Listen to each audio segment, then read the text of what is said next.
I noticed I was being beaten up on Twitter by a big-time statistician, formerly with the Office for National Statistics, over my observations last week on the supposed efficacy of the so-called vaccine booster shot number 3, which I said, and I don't want to get too technical this early in the show, was total blithering codswallop. And the booster was either A, at best totally useless, or B, more likely to cause your death. And Jamie Jenkins disliked the cut of my jib. And he thundered at me, "Nonsense! This claim is nonsense." So I thought we'd get him on the show because we haven't heard enough, actually, from statisticians these last 2 very weird years. And I'm pleased to say Jamie Jenkins said yes, and he seems a fair-minded sort of bloke because aside from clobbering me into the tarmac, he also tweeted this. The UK Health Agency report stats are not great, to be honest, and they have just stopped publishing them because they don't explain what many may think. Yeah, this is the so-called vaccine surveillance report. And let's start with that right here, Jamie. It's great to have you on the show, and it's all very mysterious why they stopped publishing them. Can we have a look at graphic number 1? Because I'm more cynical than Jamie. And Jamie, this is why I think they stopped publishing them. And all I've done here is coloured the various columns to make them stand out a bit more easily on the telly. But if you see that red one at the far end, which says, of the total number of dead, the percentage of them who are triple vaxxed. And it starts off way back in January, at the beginning of the year, actually December, Boxing Day, and it's about 30% of the total dead are the triple vaccinated. And then it just climbs all through this year to date. 30%, 40%, 50%, 60%, 70%. And then it gets to 75%, little over, and they decide, all of a sudden, we're not going to do this report anymore.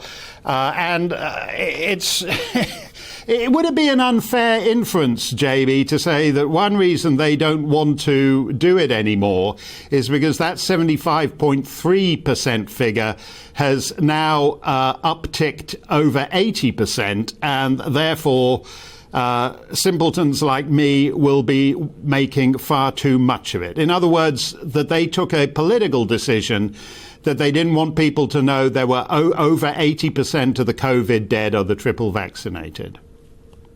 Yeah, evening, Mark. So that table, actually, I think there's some good legitimate argument in terms of what the findings that you're showing. The main thing is, and we can perhaps go into that, is that what those are, they are deaths from any cause within 60 days of a positive test. Now, if you look at the period that the last 4-week report that they did publish covers, that would take you back, if you take the 60 days, it would take you back to around the end of December. And we know in England that 6.3 million people have tested positive for COVID since over that period. So, and they're deaths from any cause. But the figures you actually quote there in relation to the proportion of the deaths, so let's just park to one side that they're deaths from any cause within 60 days of a positive test, is actually borne out well by data that's published by the ONS. And I would concur with some of the findings you got there, because what we've seen, Mark, is that the booster rollout started for the most vulnerable and the elderly people.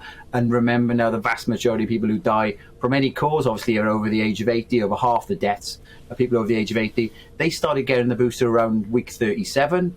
And the period from that table obviously starts showing you from kind of the end of last year throughout the first 3 months of this year. And it kind of balls out with what the ONS figures say. And just for the viewer, the table you've got is from the UK Health Agency.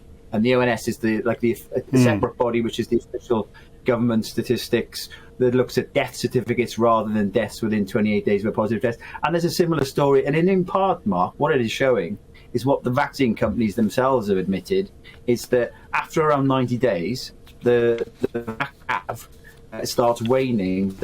It's no longer offering you that protection, which is why they're saying have another vaccine. Now, my view on that is that the vaccine, obviously, whilst they offer you some initial protection, especially if you're older, if you're younger, the relative risk is much, much lower. I've had 2 vaccines. I haven't had a booster vaccine. I don't think I need a booster vaccine. But that chart, those tables that you just shown there, is indicating exactly what the vaccine companies have been saying themselves: is that after 90 days, you need to have enough. Well, I'd like to push back on you against that, Jamie, because that's obviously not what the vaccine companies were saying a year ago. Back then, they were talking about 95% protection. They weren't saying you're going to need to get a shot every 3 months, which isn't really a vaccine. But more to the point, they're not saying what the government is saying. Now, I understand there's differences. There's obviously wide differences in age. If you're a 97-year-old with a bum ticker, you've got worse actuarial prospects than a healthy 14-year-old. I understand that. But I'm not sure the government gets to make that argument, because the government is saying whether you're a 97-year-old with a bum ticker or a healthy 14-year-old schoolgirl, you all need to get the shot, the booster shot. And in fact, it may be a condition of your employment that you do that. Or if you want to, as Leilani Dowding was saying on Thursday's show, she wants to go to Spain and she can't because she hasn't had this shot. And that, it seems to me, so we're incentivizing people, which we've never done before, of having medical interventions when they have no medical need for it. I'd like to, before we pass on from that, on the age thing, let's look at this. Could we have graphic number 2 up? This is vaccine uptake by age. And again, deaths within 60 days of a positive test. But again, broken down. And if we look at the light blue column about halfway down, you'll see that 28.3% of persons in their 30s are unvaccinated, and they account for 29.5% of all COVID deaths. And then we have 17.5% of persons in their 40s are unvaccinated, and they account for 18.3% of all deaths. So for the early middle-aged, being unvaccinated makes no difference to health outcomes. And while we're at it, then look at the pale pink column. 21.9% of 30-somethings are double vaccinated, but they account for 22.7% of all deaths. 25.1% of 40-somethings are double vaccinated, but they account for 30% of all deaths. So for the early middle age, being double vaccinated seems to slightly increase the likelihood of death. But let's put it more neutrally and say the whole bloody pointless garbage crapola is a complete waste of time. Because if you look at that line for the 30-somethings, it's a wash from soup to nuts. The takeaway, there's 72% of people are vaccinated. They account for 71% of deaths. 28% of people are unvaccinated, and they account for 29% of deaths. So what's the point of all that? Yeah, so there's two problems here, Mark. The first one is you said these were COVID deaths, but they're deaths within 60 days of a positive COVID test. And if you they're all deaths. I accept that. Yeah, and if you look at I accept they're all the deaths, same period of time, what you actually find is that I think you've got over 4,000 deaths in that table in total, I think. And if you take the ONS figures where you look at actual death certificates, it's around just under 1,500. So you've got 2.5 times as many deaths in there. So for example, you've maybe triple jabbed, double jabbed. You had COVID over that 6-week period that we talked about, where there was 6.3 million people having a positive test.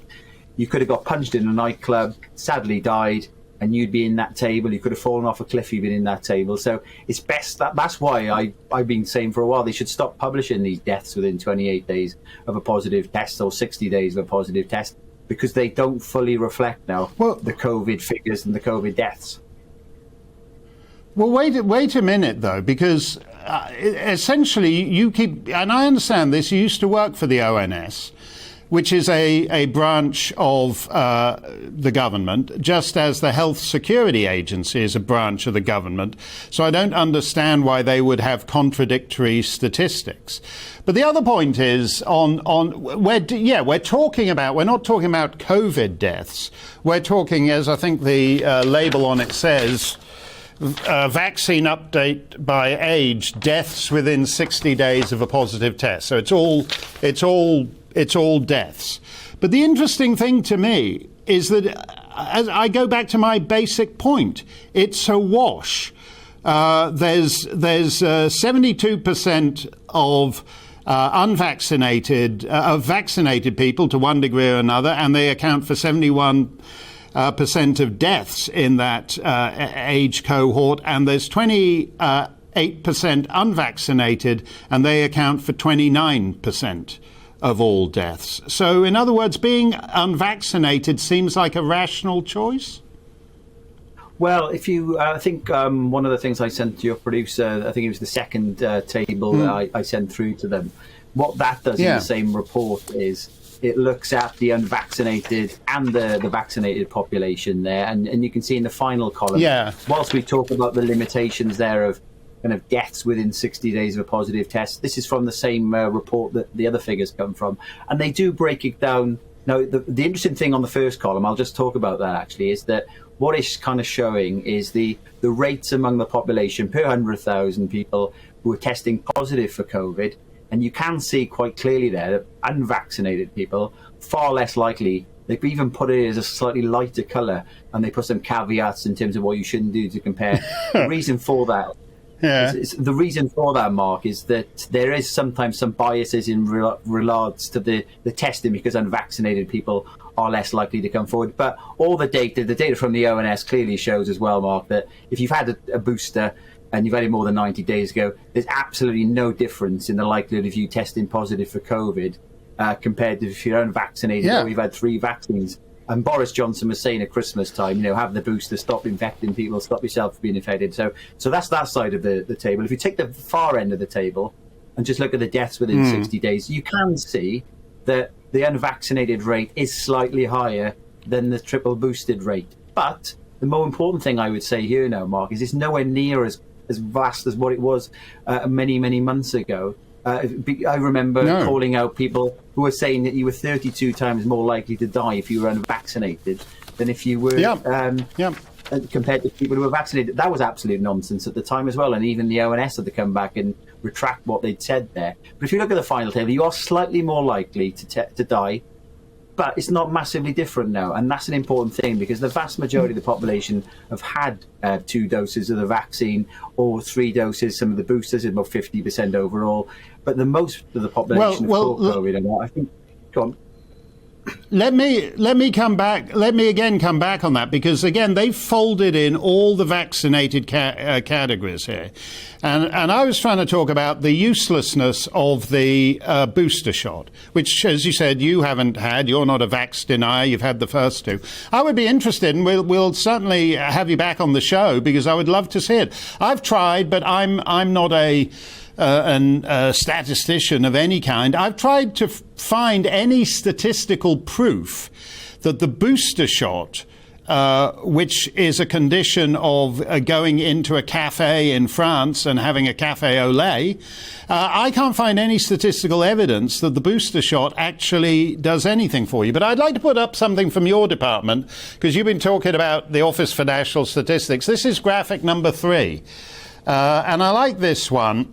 This is all deaths in England for the year 2021. And now you can see that far left-hand column, which is the unvaccinated.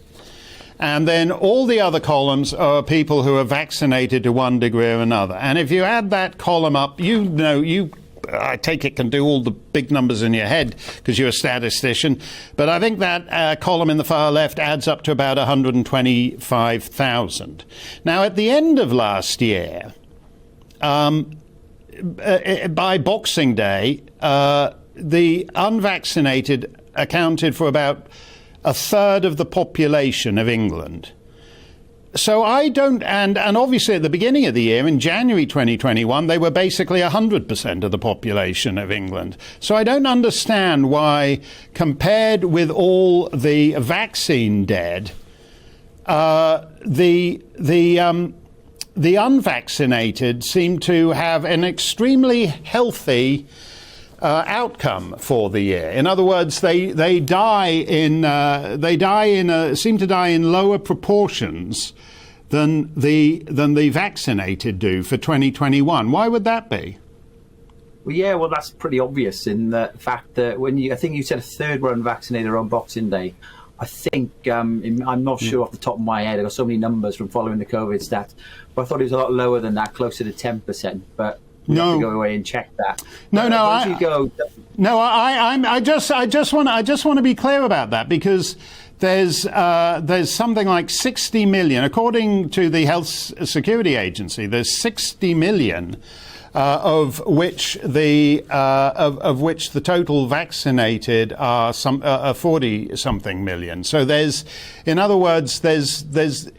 of the funny things from the Health Security Agency's statistics is that there seem to be more unvaccinated, because we all heard these things. Oh yes, it's 5 million people in France that Macron wanted to emmerder, which is a very rude word. But in fact, according to the HSA, there seem to be rather more unvaccinated than we thought there were. Do you find that odd? That's in part, Mark, to do with the way the figures are calculated by the UK Health Statistics Agency and then the ONS, because what some of the viewers will find surprising actually is that we don't know how many people are actually in the population. So the UK Health Security Agency uses the NHS databases to do that. The ONS use their official population estimates, and the unvaccinated population, we don't fully know how many there are, because basically we know how many vaccines have been given out, but they just take one number from the other, and it depends on which population total you get. But regardless if it's 10% or say a third, I'll talk briefly about why the unvaccinated are less likely to die. So the thing that you've shown there in that table there was all deaths across the country, not just COVID deaths. And if you do look at the proportions that are kind of unvaccinated, they do get higher as you get younger. And you, as I said earlier on, 55% of deaths every single are in people over the age of 80. So when you go throughout the year, this obviously changes throughout the year, because you've got more unvaccinated at the start of the year, less unvaccinated towards the back end of the year. But when you've got a kind of the age demographic are less likely to be vaccinated the younger you get, where you're less likely to die the younger you get. That's why when you just look at the table like this, that's the kind of finding that you get. The best way of doing the kind of the analysis itself, Mark, is to age standardize, look at different age groups, look at things overall. And what that's clearly showing is, just going back to the unvaccinated population, Mark, because they've had quite a brutal bashing by ministers over the winter. I was calling them out a lot on Twitter myself, saying that hospitals were full of unvaccinated when they weren't. The coercion to get these vaccines. I was calling out the vaccine passes, saying they were bonkers. You shouldn't need to have a vaccine to go abroad, because the vaccine doesn't stop you catching the virus. I think me and you were in the same camp there. I think the main thing I took issue with was when you were saying that you were 3 times more likely to die if you were boosted. I think that's an artifact of the way the numbers were shown in the table. That was my main issue. Well, I think the demonization of the unvaccinated, I find this fascinating, because when I look at the statistics for the not just these ones from your office, but ones elsewhere within Her Majesty's Dominions in Canada, and I think it was the province of Saskatchewan and parts of New Zealand, it seems to be the same pattern, that actually you can hoot and jeer at the unvaccinated, but being unvaccinated is actually a rational choice when you look at the health outcomes. Now, I like statistics as an amateur, and you've as clearly established I am one. But there is a best-selling book to be written by a statistician about the last 2 years, because clearly there is a difference between the numbers and the narrative.